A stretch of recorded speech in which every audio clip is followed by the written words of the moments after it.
नमस्कार मित्रांनो, स्वागत आहे तुमचं पुन्हा एका नवीन अशा रोमॅन्टिक प्रणयकथेमध्ये. तर मग चला पाहूयात आपल्या सलीलचं आणि मॅडमचं काय चाललंय ते. सलील मॅडमच्या डोळ्यामध्ये हरवून गेला. सलील, काय पाहतोयस? काही नाही. त्या हसल्या. अरे, एवढं हरपून नाही जायचं. यावरती तो लाजला. सॉरी मॅडम, मला यातलं जास्त माहीत नाहीये, असं म्हणून तो खिडकीतून बाहेर कोसळणारा पाऊस पाहू लागला. मॅडम, एक विचारू? कॉलेजमधली सगळी मुलं तुमच्याकडे वाईट नजरेनं पाहतात, तुम्हाला राग नाही येत? पहिलं मला सांग, वाईट नजरेनं म्हणजे कसं? ते मला खूप स्पष्ट नाही सांगता येत, पण जसं मुलं मुलींकडे पाहतात ना, त्या वाईट नजरेनं. सलील अडखळत म्हणाला. कळलं. तुला असं म्हणायचं आहे की माझे विद्यार्थी माझ्यावर प्रेम करतात? हो, तेच. मॅडम जवळ आल्या. त्यांनी हलकेच त्याच्या केसांमध्ये हात घातला आणि डोक्यावरून हात फिरवला. त्याला तो स्पर्श फार आश्वासक वाटला. त्याचा आत्मविश्वास वाढल्याचं त्याला जाणवलं. मॅडम बोलायला लागल्या. या वयामध्ये मुलांमध्ये भावनिक आणि शारीरिक बदल झालेले असतात. स्त्रीबद्दल आकर्षण वाटणं हे अत्यंत सामान्य आहे.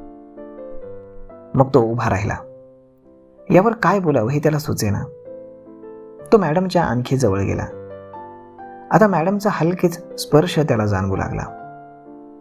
त्याच्या नकळत त्याचे हात मॅडमकडे सरकवले गेले. आपल्या हातांचा विळखा त्यानं मॅडमला घातला. मॅडम काहीच बोलल्या नाहीत, फक्त त्याला मूकसंमती दिली. त्याचे हात आता मॅडमच्या शरीरावरून फिरायला लागले. मॅडम सुद्धा काहीच न बोलता त्याला प्रतिसाद देऊ लागल्या आणि अचानक त्या थांबल्या आणि त्याला काहीसं दूर करून म्हणाल्या, सलील, हे बरोबर नाही. मी तुझी मॅडम आहे. मॅडम, मला माफ करा, परंतु तुम्ही मला फार आवडता. सलील अडखळत बोलला.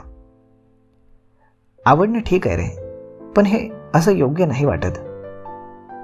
सलील थांबला. काय योग्य आणि काय अयोग्य हे मला कळत नाही. मॅडम त्याच्यापासून पुन्हा थोड्या दूर झाल्या. तो काहीसा नाराज झाला. मॅडम त्याच्या जवळ आल्या. सलील, हे काय रे, लगेच निराश होतोस? अरे, लढाऊ वृत्ती ठेव जरा. मॅडम, मला कळतंय तुमच्याबद्दल मला हे असं वाटायला नकोय, पण माझ्या नकळत मी तुमच्याकडे ओढला जातोय. त्याचं कारण तुला चांगली मैत्रीण नाही. तसं काही नाही मॅडम, माझ्या काही मैत्रिणी आहेत, पण मला जे तुमच्याबद्दल वाटतं ना, तसं त्यांच्याबद्दल कधी वाटतच नाही. म्हणजे तू माझ्या प्रेमात पडलायस तर? याचं उत्तर बहुतेक होय असंच आहे. मग हळूहळू त्यांनी त्याला सोफ्यावर बसवलं आणि त्या त्याच्या अंगावरती रेलल्या. आता त्यांचे एकमेकांचे श्वास त्यांना जाणवू लागले. सलील, मला भीती वाटते. काय मॅडम? हे आपल्यातलं नातं तू कुठे बाहेर बोललास तर? नाही मॅडम, अजिबात नाही. हवं तर मला कोणाचीही शपथ घ्यायला सांगा. हो, तसा माझा विश्वास आहे तुझ्यावर. सलील मॅडमच्या डोळ्यामध्ये हरवला होता. मॅडमने हळुवारपणे आपले ओठ सलीलच्या ओठांवर टेकवले. त्याच्या ओल्या ओठांच्या स्पर्शानं सलील पेटला, वरून पण आणि खालून पण. त्यानं आवेगानं आपले ओठ मॅडमच्या ओठांशी भिडवले. सलील आनंदाच्या पावसामध्ये न्हाऊन निघत होता. मॅडम सुद्धा सुखाच्या हिंदोळ्यावरती झुलायला लागल्या होत्या. कोणीही कोणाला थांबवण्याच्या परिस्थितीमध्ये नव्हतं. कधी मॅडम पुढाकार घेत तर कधी सलील हळूहळू. ते चांगलेच प्रणयामध्ये रंगात आले होते आणि बाहेर पाऊस आणखी मुसळधारपणे कोसळायला लागला होता. हळूहळू सलीलनं आपला शर्ट काढला. मॅडमची साडी तर केव्हाच ढिली झाली होती. ती त्यांनी हलकेच हातानं आपल्या शरीरापासून वेगळी केली. आता मॅडम फक्त ब्लाऊज आणि परकरवरती होत्या. एखाद्या पूर्ण स्त्रीला सलील अशा अवस्थेमध्ये पहिल्यांदाच पाहत होता. तो त्या सुखानं तर वेडाच झाला होता. तो आता झपाटल्यासारखा मॅडमच्या अंगावर आला. मॅडमने त्याला नजरेनंच खुणावत शांत राहायला सांगितलं. सलील, घाई नाही करायची हा. मॅडमने असं म्हणताच सलीलची गती काहीशी संथ झाली, मात्र आवेश मात्र तसाच होता. कारण आता वाघाच्या तोंडाला रक्त लागलं होतं. सलीलला आता शांत राहणं कठीण जात होतं. बाहेर पाऊस जोराने कोसळायला लागला होता. थंडीनं दोघांचीही शरीरं तप्त झाली होती. शब्दांच्या भाषेची जागा आता शारीरिक भाषेनं घेतली होती. ती आता जास्त बोलकी झाली होती. ते दोघे आता एकमेकांना मिठीमध्ये घेऊन हळुवारपणे चुंबत राहिले. हळूहळू जगाचं भान विसरून ते एकरूप होत गेले. आता त्यांच्या अंगावर एकही वस्त्र राहिलं नव्हतं. पूर्ण नैसर्गिक अवस्थेमध्ये ते प्रणय रसामध्ये खोलवर बुडत चालले होते. हे असं किती वेळ चाललं याचं भान त्या दोघांनाही नव्हतं.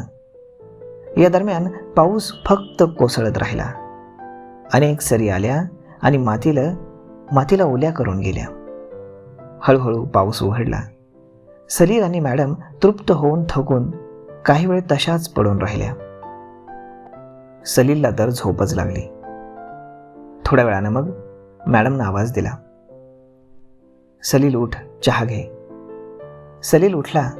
त्यानं कप हातात घेतला. घरी नाही जायचं का? मॅडम हसत म्हणाल्या. तोही हसला. तो शांतपणे चहा पिऊ लागला. सलील, आता हे फक्त आपल्या दोघांमध्येच राहील. तू चुकूनही कुठे बोलायचं नाही का?